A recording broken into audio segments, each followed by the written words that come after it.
Good evening, my wonderful friends. Mega's here. Welcome back to the library. Today I want to talk about comfort books. Books that make you feel good. If you're feeling a little blue, a little down, something that you just go to like an old friend. And I wanted to share some of mine with you. It reminds me of when I was younger, and if I was feeling a little down, my mom would make me like tomato soup, grilled cheese sandwich. And she'd be like, "You feeling better?" I'm feeling better. And so some of these books here, they're obvious choices. You'll think, oh yeah, I could see that. Some of them, you'll think that's ridiculous, but it's just what it means to me. When it came into my life at a certain time, comforted me, and I returned to it. And one of them, which I think is hilarious, is Cassandra Clare's The Mortal Instruments. It's the Shadowhunter novels, and especially City of Bones. I've been through this over and over. I'd fall asleep at night listening to the audiobooks. I loved Clary and Simon. Oh my gosh, I wanted those two to get together so bad. But stupid Jace. You got vampires, you got werewolves, you got wizards. It's just, you got magical rune markings. And it's just, to me, it was the perfect novel. And what's ridiculous, I'm sure Cassandra Clare did not have 50-year-old men in mind as her target audience when she made this series, but I absolutely love it. It's comfort food for me. I also got this 10th year anniversary of City of Bones. Absolutely love it. One thing about book people, we have a lot of similarities. Like if you fall in love with a book, you start collecting the same book, but just in different covers and copies. And speaking of that, can I talk about something that drives me crazy today? I couldn't find my glasses. I'm always losing bookmarks and my reading glasses. Now the bookmarks I can understand. I'm sure, because I'm always buying. Every time I go to the bookstore, I buy more bookmarks because they disappear. I know they're just in books and I can't see them, and I don't want to flip through every book to try to find it. So I buy more. But the glasses, where do those go? I do not get it. I have no idea.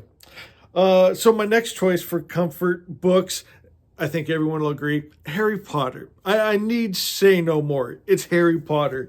You feel good when you read Harry Potter. Of course, it's got the nostalgia, but it's a great story. It's a sweet story. This one, Swan's Way by Marcel Proust. What do I say about this? It's one I listen to a lot at night to fall asleep to. It's just, it's peaceful.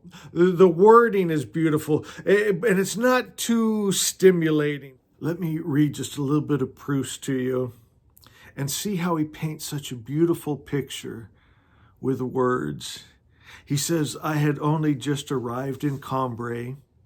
Before I went in to say good morning to my aunt, they made me wait for a moment in the first room where the sun, still wintry, had come to warm itself before the fire, already lit between the two brick and coating the whole room with an odor of soot, having the same effect as one of those great rustic open hearths, or one of those mantles in country houses, beneath which one sits hoping that outdoors there will be an onset of rain, snow, even some catastrophe, so as to add to the comfort of reclusion, the poetry of hibernation.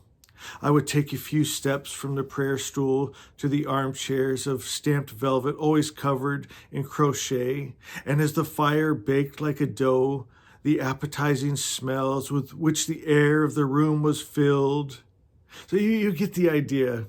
He paints with his words the scene so that you're there. And he talks about walking through gardens and down streets lined with blooming trees. And he speaks of love, and he does it all so poetically that I love. And I return to it over and over. And then there's a new one that it's new comfort food for me. It's The Boy, the Mole, the Fox, and the Horse. And it's so beautiful. I first saw the cartoon of it, and then I had to run out and get the book.